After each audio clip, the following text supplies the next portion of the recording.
Все, начинаем.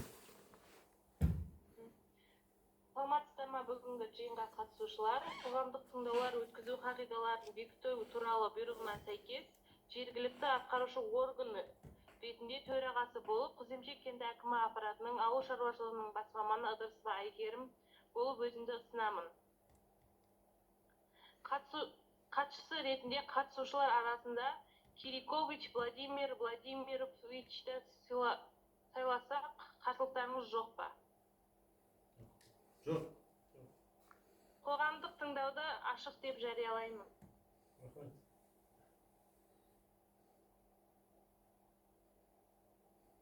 Дальше оқи беріңіз.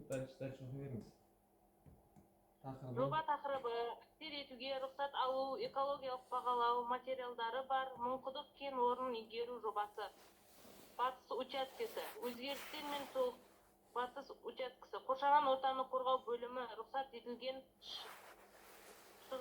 шығарындылар нормативтерінің жобасы, қалдықтарды басқару бағдарламасы, іс-шаралар жоспары, өндірістік экологиялық бақылау бағдарламасы. Жұмыс жобасының тұтынушысы Әппақ жауапкершілігі шектеулі серіктесі. Жұмыс жобасының және ықтималды әсер есебінің бас дизайнері жоғары технологиялар институты. Жобаның орналасқан жері Қазақстан Республикасы, Түркістан облысы, Созақ ауданы. Бүгінгі жиналысқа жобаға қатысты жоба жетекшілер мен ұйымдар, мамандары және мүдделі органдар өкілдері Zoom конференциясы арқылы қатысады. Ендігі кезекте қоғамдық тыңдаудың регламентіне тоқтала кетсек. Баяндама жасауға 20-35 минут, қосымша сөйлеймін деушілерге 3-5 минуттан беріледі. Келісеміз бе? Иә.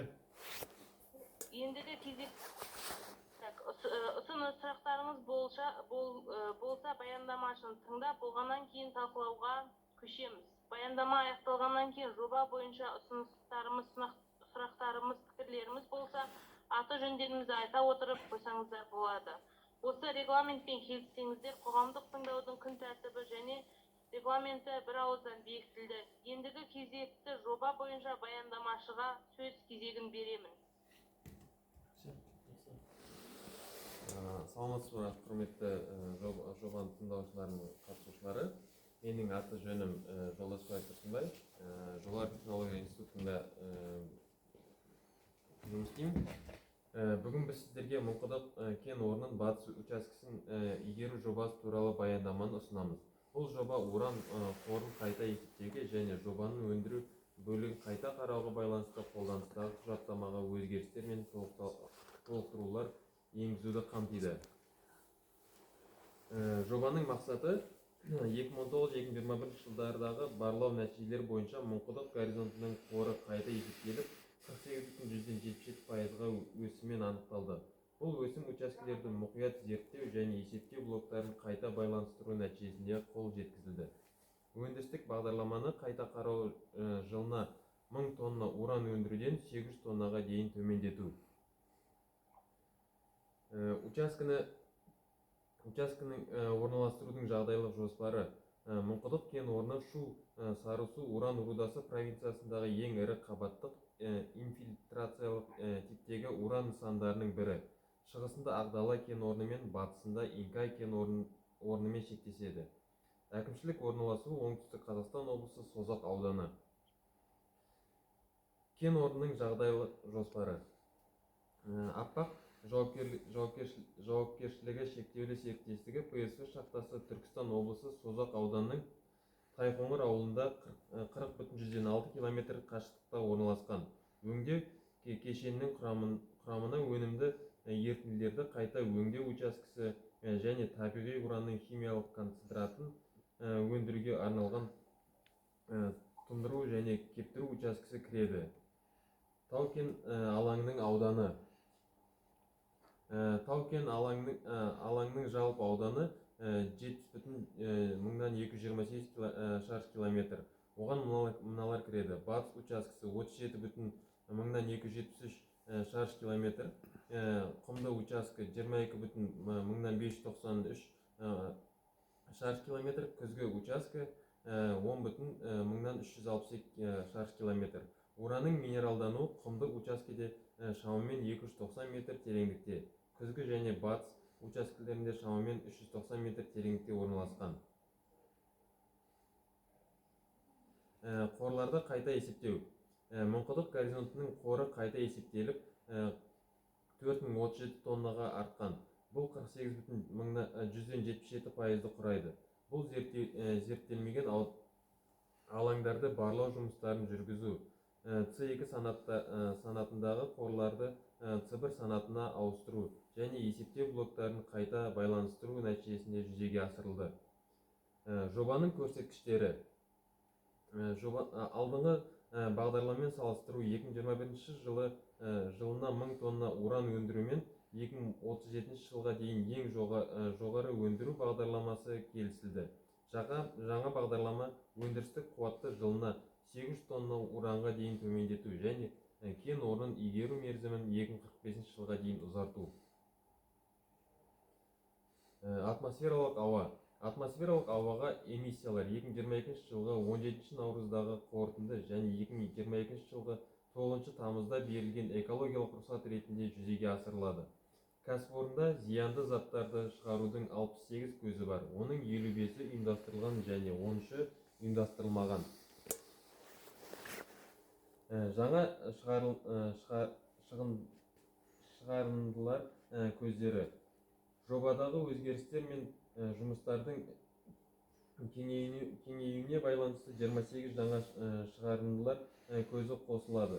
9 ұйымдастырылған және 19 ұйымдастырылмаған. Шығарындылар көздерінің жалпы саны 96-ға жетеді. Оның 64-і ұйымдастырылған және 32 ұйымдастырылмаған. Шығарындылардың түрлері бойынша саны.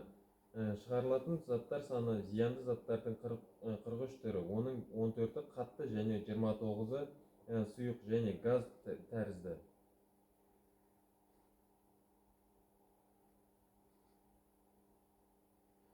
Ластаушы заттардың таралуын модельдеу.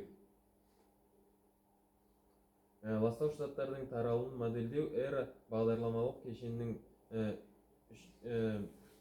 3.0 нұсқасы арқылы жүргізіледі. Есептер атмосфераның жерге жақын қабатының максималды ластануы байқалатын жазғы кезеңге арналған. Модельдеу нәтижелерін талдау. Модельдеу геотехнологиялық алаңдардағы жабдықтың бір уақытта жұмыс істеуін ескере отырып жүргізілді. Бұл жерге жақын атмосфера қабатына максималды әсерді бағалауға мүмкіндік берді. Атмосфералық ауаны қорғау шаралары. Негізгі шаралар. Апаттық жағдайларға жауап беру бойынша персоналды оқыту, техника және жабдықты сапалы күту, зиянды заттарды аз шығаратын техниканы пайдалану, шаңды азайту үшін көлік қозғалысының жылдамдығын шектеу.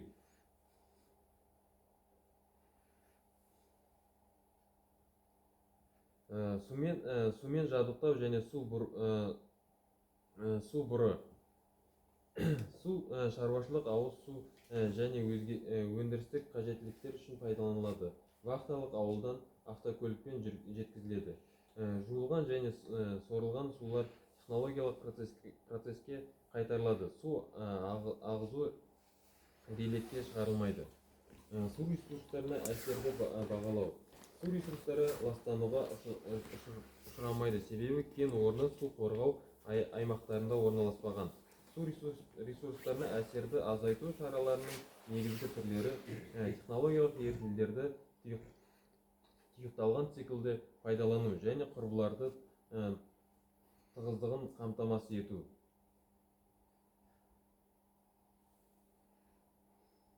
Су ресурстарына әсерді азайту шаралары.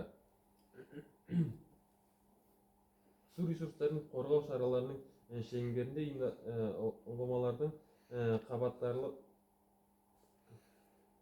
қабатаралық кеңістігін цементтеу және пайдаланудан кейін олардың тығыздығын қамтамасыз ету қарастырылған. Өндірістік және тұтыну қалдықтары. Тау-кен дайындау жұмыстары кезеңінде келесі қалдықтар түзеледі. Майланған шүберектер, қатты тұрмыстық қалдықтар, дәнекерлеу электродтарының қалдықтары, бұрғылау шламы. Өндірістік қалдықтардың көлемі 2033 жылға дейін бұрғылау шламының қалдықтарының түзілуі көлемінің графигі. Қоршаған ортаға физикалық әсер. Жұмыстар барысында физикалық әсер, шу, діріл, электромагниттік сәулелену болмай қоймайды. Осы факторларды азайту шаралары шу және діріл деңгейіне қойылатын нормативтерге сәйкес келетін техниканы пайдаланумен қарастырылған. Қалдықтарды басқару шаралары. Қоршаған ортаны ластамау үшін қалдықтар ұйымдастырылған бригадалармен жиналып, арнайы бөлінген алаңдарда герметикалық контейнерлерде сақталады. Қалдықтарды басқару иерархиясы. Радиоактивті емес бұрғылау шламы шлам қабылдағыштарға шығарылып, кептірілгеннен кейін өңделген қуыстарды толтыру немесе ландшафттарды қалыптастыру кезінде инженерлік мақсатта пайдаланылады. Топырақ және өсімдік жұмысына әсерді бағалау. Бұрғылау жұмыстарының өсімдіктерге әсері келесі шаралар арқылы азайтылған. Бұрғылау жұмыстарының алдында үстіңгі құнарлы. Бұрғылау жұмыстарының алдында үстіңгі құнарлы қабаттың алынуы. Техниканың бөлінген учаскелерде тыс жерлерде қозғалысын шектеу.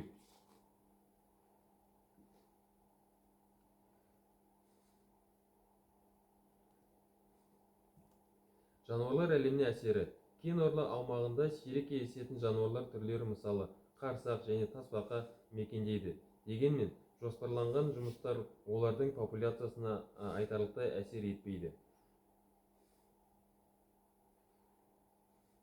Топырақ және өсімдік жамылғысын қорғау шаралары. Персоналды табиғатқа ұқыпты қарауға және заңсыз аңшылыққа, шөп шабуға және өрт қоюға тыйым салу бойынша нұсқаулық өткізу ұсынылады. Экологиялық тәуелді бағалау. Жобалық шешімдер мен қауіпсіздік техникасының ережелері сақтау кезінде апаттық жағдайлар мен ең төменгі деңгейге дейін қысқарды.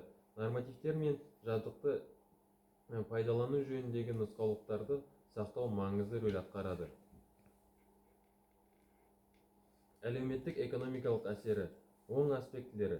Жергілікті халық үшін жаңа жұмыс орындарын ашу, жобаны іске асыру үшін қазақстандық материалдар мен жабдықтарды тарту, халықтың табысының өсуі, сатып алу қабілеттілігінің және аймақтағы өмір сүру деңгейінің артуы, кен орнына жақын аудандарда инфрақұрылым және әлеуметтік саланың дамуы, жергілікті бюджетке салық түсімдерінің көбеюі, аймақтың экономикалық дамуына ықпал ететін инвестициялық тартымдылықты арттыру. Әлеуметтік инфрақұрылымға әсерді бағалау. Әлеуметтік инфрақұрылымға әсері елеусіз болады, өйткені елді мекендердің әлеуметтік тұрмыстық нысандарына қосымша жүктеме жоқ. Жобада жергілікті халық белсенді түрде қатысады. Бұл әлеуметтік шиеленісті төмендетіп, жұмыссыздық деңгейін азайтады. Қоршаған ортаға әсердің қорытындысы. Жобаның қоршаған ортаға әсерін талдау көрсеткендей, жер жұмыстары кезінде геологиялық ортаға әсер уақытша және елеусіз. Атмосфералық ауаға әсер рұқсат етілген нормалар шегінде және орташа деп бағаланады. Шаруашылық қажеттіліктер үшін суды тұтыну шамалы. Су төгінділері жоқ. Жерасты және жерүсті суларға әсері қабылданған қорғау шараларының арқасында минималды. Жер ресурстары әсер уақытша. Жұмыстар аяқталғаннан кейін жерлерді қалпына келтіру жоспарланған. Флора мен фаунаға әсері шамалы және аумақтың биоәртүрлілігіне елеулі әсер етпейді. Назарларыңызға рахмет.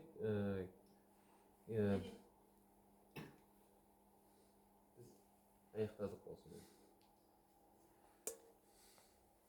Сұрақтарыңыз болса, баяндамашыға ұсыныс пікірлеріңіз, сұрақтарыңыз бар ма? Сұрақ қоямын, сөйлеймін деушілер бар ма? Жоқ. Басқа сұрақтар жоқ болса, қоғамдық тыңдауды өтті деп қол көтеру арқылы дауыс беріңіздер. Қоғамдық тыңдауды жабық деп жариялаймын. Келген уақыт бөліп қатысқандарыңыз үшін рахмет. Сау болыңыздар. Рахмет.